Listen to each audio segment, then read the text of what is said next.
मुलुंड येथील कालिदास क्रीडा संकुल या ठिकाणी आम्ही मुलुंडला ईशान्य मुंबईचे माजी खासदार श्री किरीटभाई सोमय्या, माजी खासदार श्री मनोजभाई कोटक, त्याचबरोबर या मुलुंड विधानसभेचे आमदार मिहिरबाई कोटेचा, स्थानिक नगरसेवक प्रकाश गंगाधरेजे, कमिटीचे अध्यक्ष साक्षी दळवीजी, दीपिका घागजी, आम्ही सर्वजण या ठिकाणी उपस्थित आहे। आणि आदरणीय किरीटभाई सोमय्या यांनी या ठिकाणी इतका मोठा भ्रष्टाचार जो कालिदास क्रीडा संकुल या भागामध्ये चालू आहे,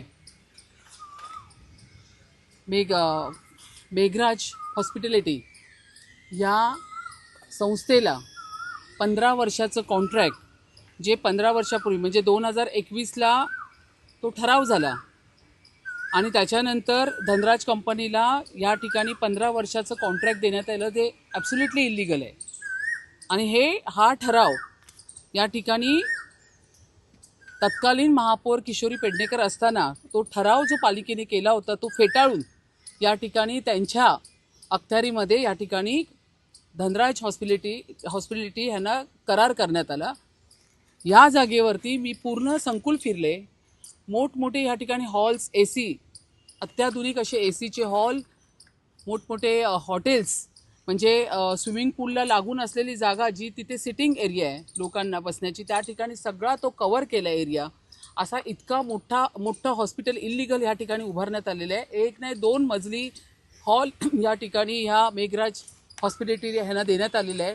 संपूर्ण सामान्य लोकांसाठी असलेली हे जे संकुल आहे या ठिकाणी सर्वसामान्य लोकांना, मग या ठिकाणी लग्नाचा हॉल असेल, रेस्टॉरंट असेल, मोकळे मैदान असेल, तथास्तू हॉल असेल, नाट्यमंदिर असेल, गार्डन आणि इतर खानपान सजावट सेवा पुरवणे, गेट टुगेदर असतील, लग्न, football, lawn tennis, cricket, swimming pool, या सगळ्या गोष्टी सर्वसामान्य जनतेसाठी असताना इतका मोठा घोटाळा तत्कालीन महापौर किशोरी पेडणेकर यांच्या काळात झालेला आहे।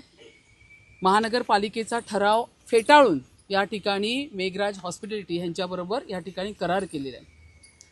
या ठिकाणी असलेले बिल्डिंग फॅक्टरीचे अधिकारी असतील किंवा अंबीसाहेब असतील यांनी हे मान्य केलेलं आहे। बिल्डिंग फॅक्टरीचे जे अधिकारी आहेत सावंत यांच्या पूर्ण अधिकारामध्ये इतका मोठा घोटाळा या ठिकाणी झालेला आहे।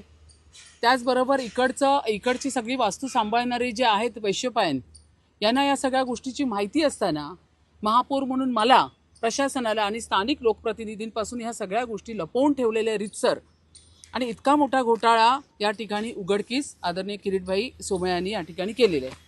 मॅम, संबंधित अधिकाऱ्यांकडून हा जो घोटाळा एकमेकांकडे ढकलला जातोय, तर आता तुमच्याकडून यावर काय ऍक्शन घेतली जाणार आहे? यावर पूर्ण ऍक्शन घेतली जाणार। आत्ताच मी सांगितलं, संबंधित जितके अधिकारी आहे, एक तर पहिल्यांदा ह्या संकुलामध्ये अनधिकृतरित्या हा जो मेघराज हॉस्पिटॅलिटी ह्याचा जो माणूस इथे घुसलाय आणि संपूर्ण स्पोर्ट्स कॉम्प्लेक्सची जागा त्याने एक्वायर करून या ठिकाणी इल्लिगल कन्स्ट्रक्शन्स केले, त्याच्यावर पहिला FIR घ्या।